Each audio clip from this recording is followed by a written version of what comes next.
Hello बच्चों, कैसे हो आप। आज हम कक्षा 5 पर्यावरण अध्ययन की वर्कशीट हल करेंगे। पाठ 8 मच्छरों की दावत। तो चलिए वर्कशीट हल करते हैं। प्रश्न 1 सही विकल्प चुनिए। बच्चों यहाँ पर प्रश्न दिए गए हैं और उनके कुछ विकल्प दिए गए हैं। आपको सही विकल्प पर सही का निशान लगाना है।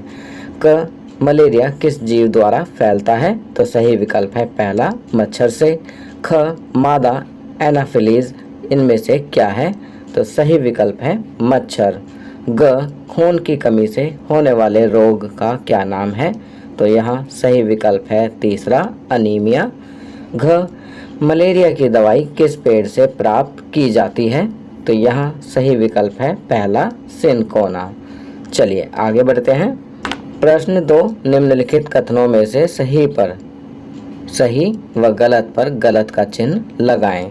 पहला, नर मच्छर के काटने से मलेरिया होता है, गलत। दूसरा, हरी सब्जियों में अधिक मात्रा में लोहा आयरन होता है, सही। तीसरा, रोनाल्ड रोस ने टीबी के बीमारी के इलाज के लिए दवाई बनाई थी, गलत। चौथा, मच्छर पानी में पैदा होते हैं, सही। चलिए आगे बढ़ते हैं। प्रश्न 3 मच्छरों से अपना बचाव करने के लिए हम अपने घरों में क्या क्या करते हैं। कोई 3 तरीके बताइए। तो यहाँ हम लिखेंगे मच्छरों से बचने के लिए हम निम्नलिखित तरीके करते हैं। पहला, मच्छरों से बचने के लिए मच्छरदानी का प्रयोग करते हैं। दूसरा, जमा हुए पानी में मिट्टी का तेल या पेट्रोल डालते हैं। तीसरा, पानी के बर्तनों, टंकियों तथा कूलर को हर हफ्ते साफ करके सुखाते हैं। चौथा, घर में मॉस्किटो रेपेलेंट मच्छरों के मारने के लिए प्रयोग किया जाने वाला लिक्विड, अगरबत्ती या स्प्रे इत्यादि का प्रयोग करते हैं। चलिए आगे बढ़ते हैं। प्रश्न 4 नीचे लिखी गई किन किन वस्तुओं में पानी जमा होने के कारण मच्छर पैदा हो सकते हैं। आप इन वस्तुओं में मच्छर को पैदा होने से कैसे रोक सकते हैं। तो बच्चों नीचे लिखी हुई वस्तुओं में से खाली नारियल, पानी से भरा गड्ढा, टायर, पानी से भरी बाल्टी, कूलर इत्यादि में मच्छर पैदा हो सकते हैं और हमें इन्हें इस प्रकार रोक सकते हैं। खाली नारियल, पानी से भरा गड्ढा, पानी से भरी बाल्टी, टायर, कूलर जैसी वस्तुओं में पानी जमा होने के कारण मच्छर पैदा हो सकते हैं। मच्छर को पैदा होने से रोकने के लिए हम इन्हें समय समय पर साफ कर सकते हैं।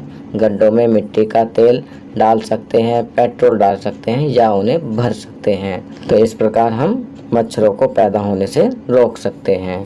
चलिए आगे बढ़ते हैं।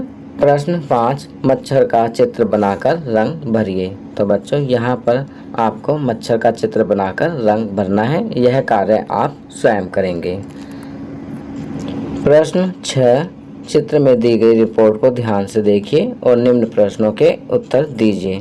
बच्चों आप देख सकते हो यहाँ पर एक रिपोर्ट दी गई है। आप इसे ध्यानपूर्वक देखेंगे और नीचे पूछे गए प्रश्नों के उत्तर देंगे। का प्रश्न है रिपोर्ट के अनुसार रजत को कौन सी बीमारी है। तो यहाँ लिखेंगे मलेरिया। ख प्रश्न रिपोर्ट में दिए गए किन लक्षणों द्वारा बीमारी का पता चलता है। तो यहाँ लिखेंगे ठंड लगकर कंपकपी के साथ बुखार चढ़ना।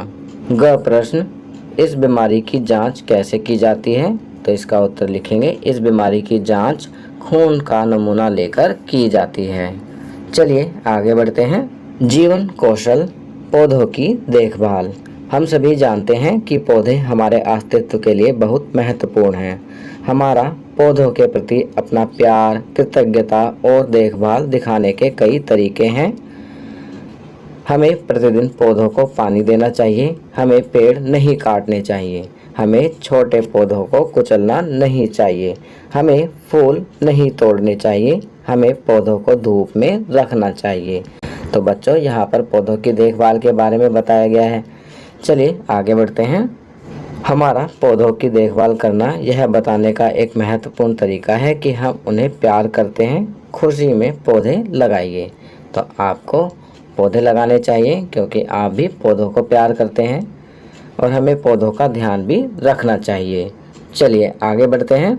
प्रश्न 1, अपने पौधों की देखभाल करते हुए 1 मिनट से कम समय का एक छोटा सा वीडियो बनाइए। तो आपको अपने पौधों की देखभाल करते हुए 1 मिनट से छोटा सा एक वीडियो बनाकर अपने अध्यापक या अध्यापिका को भेजना है।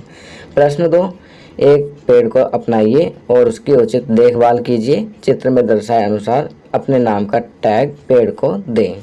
तो आप देख सकते हैं यहाँ चित्र में एक टैग लगाया गया है पेड़ को। आप भी एक पेड़ अपनाएंगे और उस पर इसी प्रकार टैग लगाकर उसकी उचित देखभाल करेंगे। आप पेड़ को रोज़ाना पानी देंगे और उसका ध्यान रखेंगे। चलिए आगे बढ़ते हैं। प्रश्न 3, पौधों के लिए अपना प्यार और कृतज्ञता दिखाते हुए धन्यवाद ग्रीटिंग कार्ड बनाइए। तो यहाँ पर आपको पौधों को अपना प्यार और कृतज्ञता दिखाते हुए एक ग्रीटिंग कार्ड बनाना है। तो यह कार्य आप स्वयं करेंगे। चलिए आगे बढ़ते हैं। संस्कारशाला छोटी छोटी पर बड़ी बातें। कल का इंतज़ार मत करो क्योंकि कल तुम्हारा इंतज़ार नहीं करता, इसलिए कल हमेशा कल आता है। तो यहाँ पर कहा गया है कि कभी भी किसी भी काम के लिए कल का इंतज़ार नहीं करना चाहिए क्योंकि कल तुम्हारा इंतज़ार नहीं करता, इसलिए कल हमेशा कल आता है। जो भी करना है आज ही करना है। खेल, गेंद को दोनों घुटनों के बीच में रखकर कुछ दूर जाना और उसे टोकरी में डालना। खाना पीना, नारियल पानी, लस्सी। गतिविधि, एक पत्र बनकर अपने भाई या बहन का साक्षात्कार लीजिए। तो यह कार्य आप स्वयं करेंगे। चलिए आगे बढ़ते हैं। दैनिक दिनचर्या, अपने माता पिता का अभिवादन करके अपने दिन की शुरुआत करें। अपने दांतों को दिन में 2 बार ब्रश करें। प्रतिदिन स्नान करें, खूब पानी पिएं और संतुलित आहार लें। अपने चेहरे को छूने से बचें। अपने हाथों को बार बार धोएं। अपना गृह कार्य समय पर पूरा करें। तो बच्चों, ये कुछ अच्छी आदतें हैं जिन्हें आपको अपनी दैनिक दिनचर्या में शामिल करना चाहिए। तो बच्चों, ये वर्कशीट यहाँ कंप्लीट होती है। अगर ये वीडियो आपको अच्छी लगी तो इसे लाइक एंड शेयर ज़रूर करें। अन्य विषयों पर बने हमारे लेटेस्ट वीडियोस को देखने के लिए चैनल को सब्सक्राइब करना ना भूलें और देखते रहिए हमारा channel knowledge kingdom. Thank you.